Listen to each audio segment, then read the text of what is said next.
Hi, and welcome to Coping During the COVID Crisis. I'm Janet Gross. It is sometimes hard to believe how much and for how long COVID has been changing our daily lives, our families' lives, our children's lives. And whether they understand or not, they were some of the first to see our world change as schools shut down, parents worked from home or didn't go to work at all, and there were no more play dates. Even now, school is not the same. So how do we help children these days? Dr. Roy Salgado, professor of counseling at the University of Holy Cross, joins us to talk about that. How do we help children cope? Right. We've been talking a lot about schools and schools shutting down and virtual learning and distance learning and whether to go to face-to-face instruction, whether it be a hybrid and all that kind of stuff. But we're going to talk today about play and how to help children cope through play with all that's going on. There's so many different things that they've been faced with, from one day to the next, and now it's lingered for 7 months. And depending on the age of the child, that is an extensive period of their development. I mean, a lot of development takes place in the course of 7 months for a child, in particular the younger ones. There's a lot that goes on. And sometimes a parent might start to notice some behavioral changes in a child.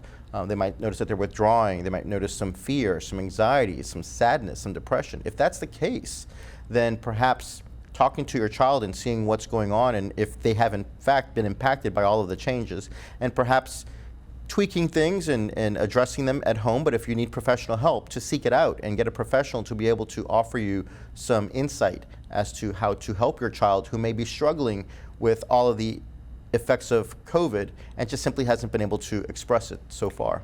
And obviously it's been evident that children learn so much through play without knowing it. It's you make it fun and then they learn. Yes, and by observing your child, they express themselves. They express what they're experiencing. So if you were just to observe your child and watch them playing in their room, you might see some of the stuff that they're thinking and feeling play itself out. It's like, oh, okay, this is what's going on with them with regard to this whole global experience. Let me talk to them about it. Or there's something else going on. Their behavior has changed. They're withdrawn. I'm not liking what I'm seeing here. Maybe I need to reach out to a professional who can offer some professional help and help my child through this difficult time, because I may not have the resources or the skill sets to be able to do that, and know that there are people out there who are able to offer that.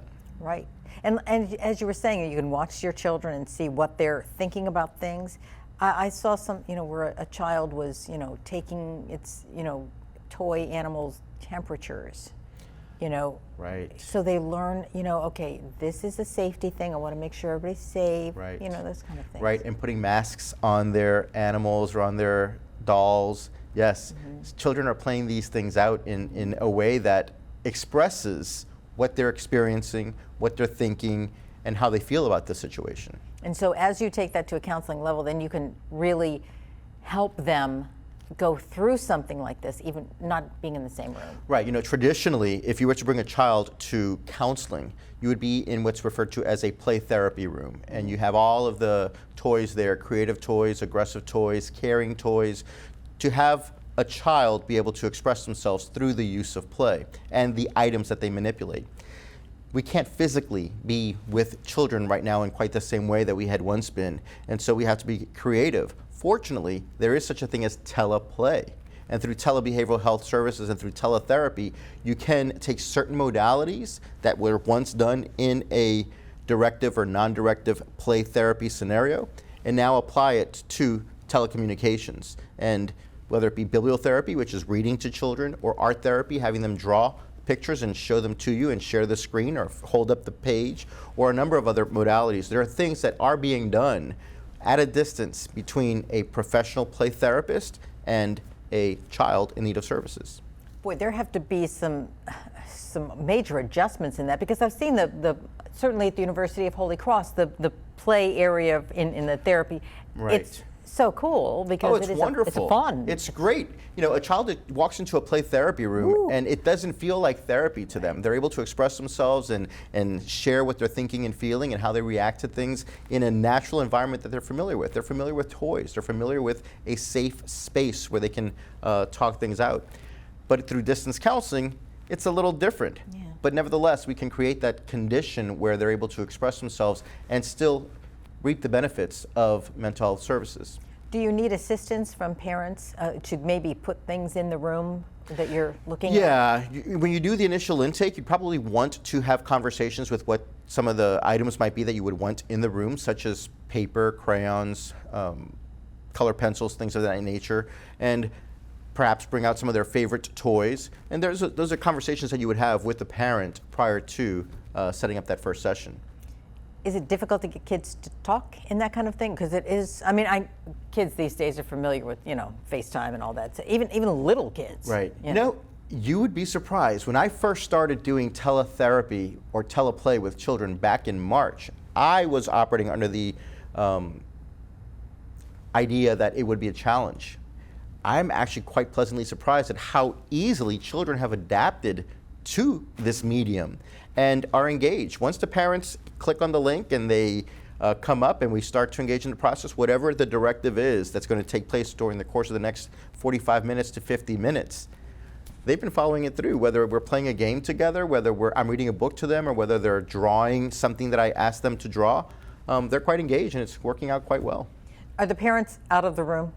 Yes and no. Okay. Initially, for those first initial sessions, we encourage the parents to be in the room. But depending on the presenting issue, we might ask the parent to remove themselves so that the child can go ahead and freely express themselves. Because if it has something to do with the parents, then they're going to be stifled and perhaps not freely share if they think that the parent is within earshot, and that could alter the outcome of the therapeutic intervention.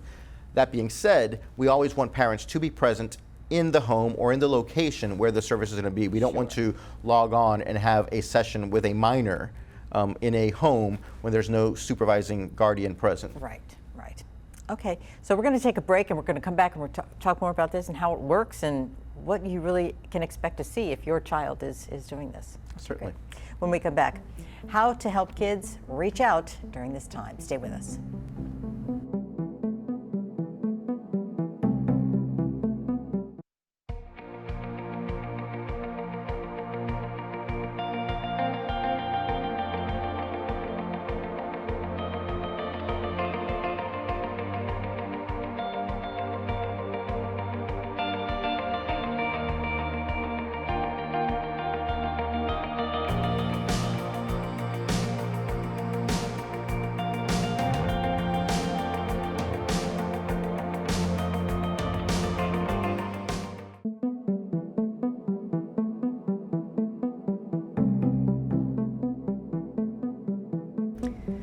And welcome back. As we all try to reach some sort of level of health and happiness during the pandemic, we've asked Dr. Ryan White to join us. Dr. White is the clinical director of the Thomas E. Chambers Counseling and Training Center at the University of Holy Cross. And lots to talk about when it comes to children and their understanding of this pandemic and what it's done to their daily life. And before I actually get to you, Dr. White, I do want Dr. Salgado, this is what we're going to talk about is part of the service that the University of Holy Cross offers for free. Correct. In addition to the talk therapy that we're doing through telebehavioral health and telecounseling, we're also offering teleplay for those little ones, for the younger ones, who perhaps are not going to sit for 50 minutes and talk to someone through a screen. We do have these new modalities of teleplay where we can do behavioral therapy or art therapy and things of that nature through a screen. All they have to do is call and contact the University of Holy Cross's Counseling and Training Center. The assistant would take the call, triage it to Dr. White, the clinical director, who will then assign the case to a counselor in training who specifically is learning to work with children through teleplay and play therapy in general. Okay, and this service is offered for free right now during Yes. COVID, during Free the of pandemic. charge to any Louisiana resident. Okay, all ages. So All we're going to ages. talk about child today, but all Correct. ages. Okay, great. Okay, so Dr. White, let's talk about the teleplay version of this and what it's about and how it works at the University of Holy Cross. Well, obviously, this has been a time of tremendous confusion, uncertainty for adults, but that is magnified in many ways for children who are used to routine and the world being structured and operating a certain way, and that's been turned on its head during this time. So we've had a large number of parents come to us wanting counseling services for their children who are, experiencing the homeschooling, experiencing being disconnected from family and friends, experiencing being trapped with family for extended periods of time. And our students, even prior to the pandemic, have the opportunity, the option to receive training in play therapy, and specifically working with children, utilizing play as a means of assessment and treatment through our play therapy courses and our number of supervisors that we have who are trained in play therapy, have all of the certifications and credentials for supervising play therapy. So how does this work? You know, a parent can sit there and have their child draw a picture and that, good job, honey. But what is different about this? What can you see through that? Well, if you have the parent involved, one of the valuable things about that interaction is you get to see the parent's interactions with the child, get a feel for the parenting style and the relationship between parent and child, and the parent who may have prior been feeling a little lost in some of their interactions with their child can receive guidance during and after that observation by the counselor. Because in many ways, yes, it is a counseling service and treatment for the child, but also very often for the parent as well, to guide them through how they can adjust their parenting style during this pandemic. Boy, I can believe that parents feel so lost in this. They really are. You know, their kids are responding to this situation in a myriad of ways, and you know your child, and you know when your child is feeling something, but they don't necessarily know how to express it. And especially the younger they are, sometimes they're going through something and they're not able to articulate what it is that they're feeling because they're such big feelings, and they don't have the words or the language to be able to demonstrate it. So an untrained person may not be able to look at a piece of art or be able to, or drawing, or look at a child at play and be able to discern what it is that a child is expressing. A trained professional, a counselor in training, a play therapist, can look at some art, can look at the way that a child is expressing themselves through play, and ask specific questions that can kind of extrapolate what's going on. And so there's an art and a science, if you will, to being able to work with a child and discern what's going on internally. Okay, so that you're helping more than one client at this point. Right, you're helping the whole system, the parent and the child. How is this working so far? I know it is now a part of the free service, and it maybe today, especially in these days where, you know, the part in school, part not school, I mean, that has to all factor into this as well, Dr. White, right? Absolutely. There was a period early on of somewhat difficult transition for the play therapist, for the counselors who were used to working with children, because of how much of the environment they were used to working in had changed. Some of the tools that had previously been available to them were no longer easily accessible. We have a play therapy room with a variety of different toys and tools on campus that obviously they could no longer use. And so the counselors have had to get pretty creative and innovative to try and continue delivering effective services, but it seems to be going well. What I have seen when working with and consulting with the students, and what I have heard from the supervisors, is, you know, they're rising to the challenge of working under these conditions. So how would a person know that, yeah, my child needs something? This is something that I need to have them talk to somebody else. What are some of those signs that a parent could look for that this might help? Well, there's increased irritability, closed offness. You know, the child is growing more distant, less communicative than they used to be before.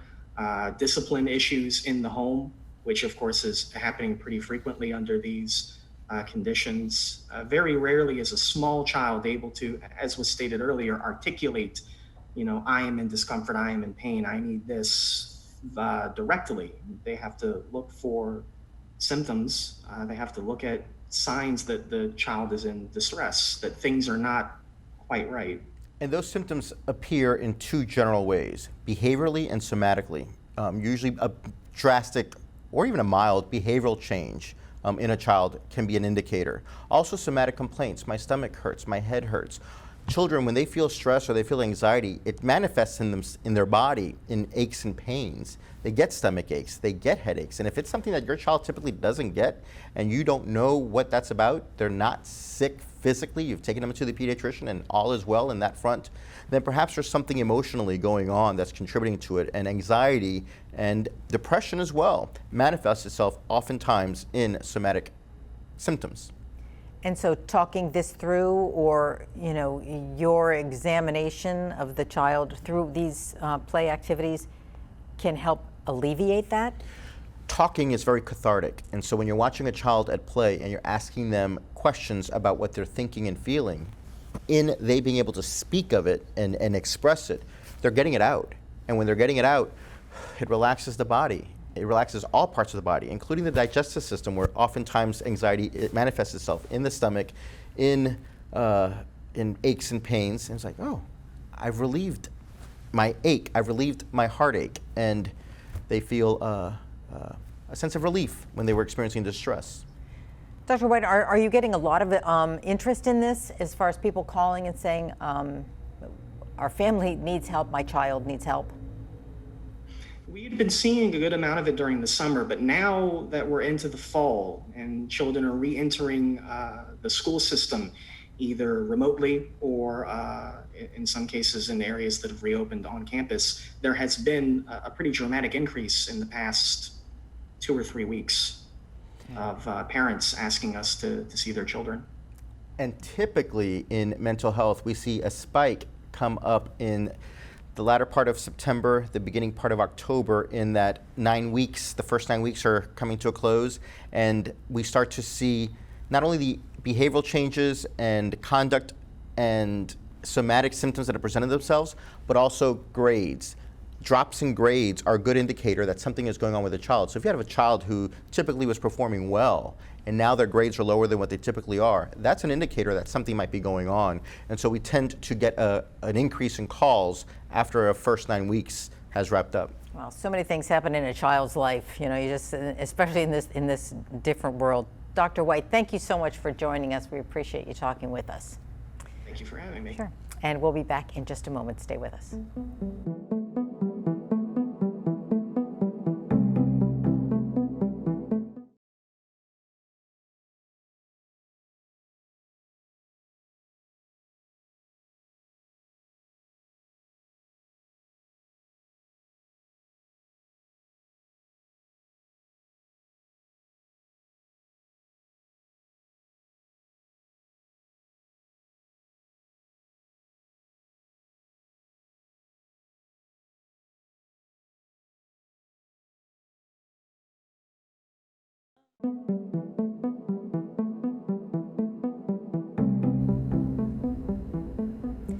Children, we all know, can handle a lot, but even adults have trouble in this new COVID time. So how can we help children face those challenges? Well, joining us now is Lisa Surancia, counselor at the University of Holy Cross. Thank you, Lisa, for joining us. Thank you, guys, for having me. Sure. Well, we're talking about teleplay and what's happening at the University of Holy Cross and in this special service you're offering. As a counselor in training, can you tell us, like, some of the things that you've seen in teleplay?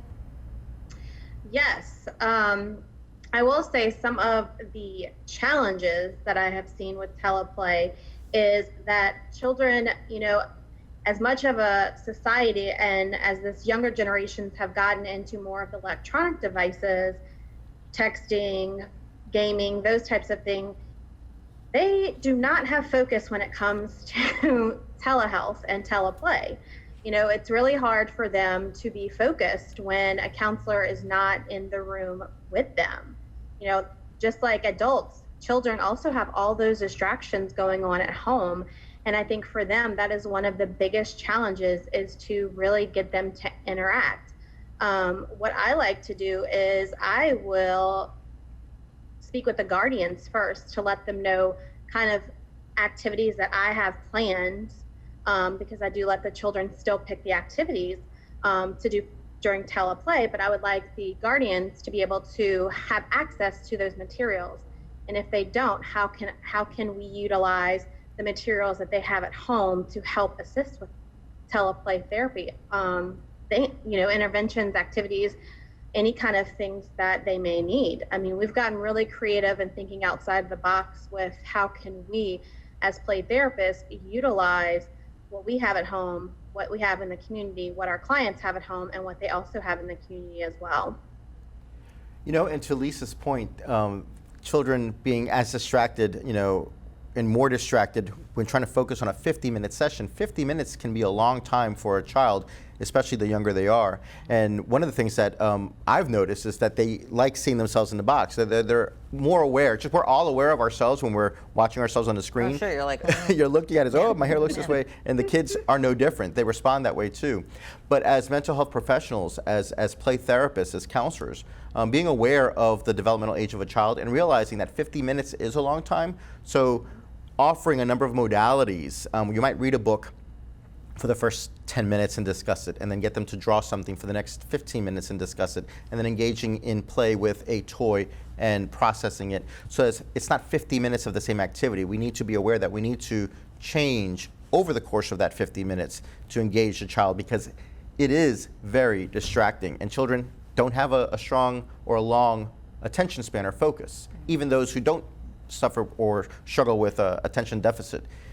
Kids lose attention. Yeah, and I'm sure that could be a part of what evidence of their whatever they're struggling with also is disinterest or distraction or just not even caring. Maybe that's a symptom of what their problem is. Would that be it? That could be it. I think that for some of them too, that even problems that weren't there have been heightened with them being at home more. Because a lot of children, their guardians, school counselors, things like that might actually think that their problems relate to school, but then it could relate to home, and we're able to see a better pattern of their behaviors if we can connect it to what was happening in school and now what is happening at home. And I think a large impact is the lack of structure and routine.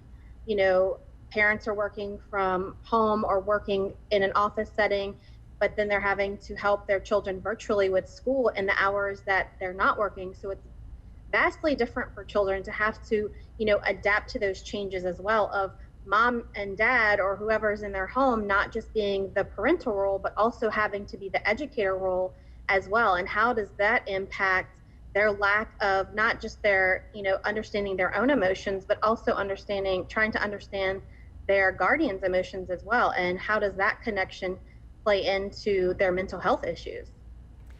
And children are having to do a lot right now and at younger ages with regard to technology. I am astounded at hearing of the different schools of the amount of technology knowledge that a young one is expected to have, even as little as kindergarten, to be able to log on and navigate, to go to a website, to do something and complete a task, which is great, yeah. And they're doing it. Yeah.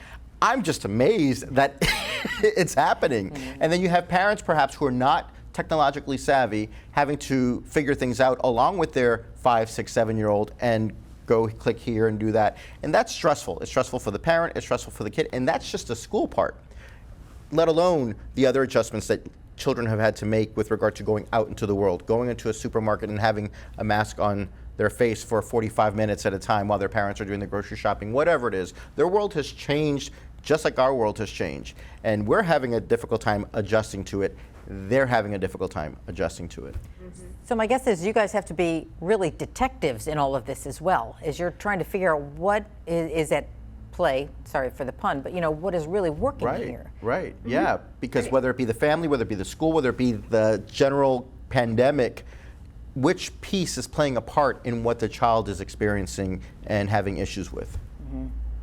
And Lisa, like you said, it people might see something that they might think is school related, but it might be home related.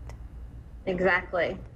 It's all about connecting, the patterns of behaviors for them, and even seeing some new behaviors at home that you weren't really seeing at school. And is that the environmental? Is that them being at home more? Is that the lack of supervision that they may have, because if a parent is working from home, how can they still be trying to supervise their children on a daily basis or give them the attention and communicate with them the way that they want to be communicated? Because obviously, children's big communication in their language is play. And if the parents don't have time to do that, then of course the kids are going to start acting out more and wanting that attention, because sometimes they simply just want somebody to pay attention and play with them. And that's all that they really want, especially during this time. Do you get back with the parents again? I know you said you'd like to meet with them, at least have some sort of contact with them initially. Do you have contact again later then? Yes, I try to, and sometimes I will do therapy, and that is teaching the parents how to actually engage and utilize some simple play therapy techniques in the home as well. Because I think right now, especially for this time, there's a disconnect too with the parents, because there's something that's missing with that face-to-face interaction with not even just a counseling session, but also just human interaction. And I think that that's why it's so important to utilize the parents as well, because they may be able to help explain it more when the child is not in a teletherapy session. And that way they can do that in the home setting and do that more frequently, so the child is able to understand what is actually happening and how how the parents can be involved in the process as well. Okay, Lisa. Very big on support systems. Excellent. Well, thank you, Lisa, for joining us and helping us talk this through. Roy, I know we're kind of running out of time, but I wanted to make sure we had some time to give some tips. And absolutely. And to Lisa's point with including the parents, it's important to include the parents in what's referred to as filial therapy when you're engaging in play therapy or teleplay, because that's key in helping children be able to mitigate some of those symptoms that they may be expressing. But with regard to our overall tips, we still must maintain the practicing of social distancing out in the world, cover our mouth and nose with a mask, wash our hands frequently, disinfect and clean commonly used surface areas, but also get away from the teletherapy, teleplay, teleeducation, tele-everything, because everything is online right now. Go out there and look at different things you can do outside playing with your kids. The New Orleans Recreational Department and Commission, they have a number of different things that families can do together to play and learn more about your child so they can help alleviate some of those stressors. that's good. Websites and friends can tell you what they've done, so it's really helping your children. Right. Get out there and play. Okay, great. Thank you, Dr. Roy Salgado, and everybody, your colleagues at the University of Holy Cross, for joining us.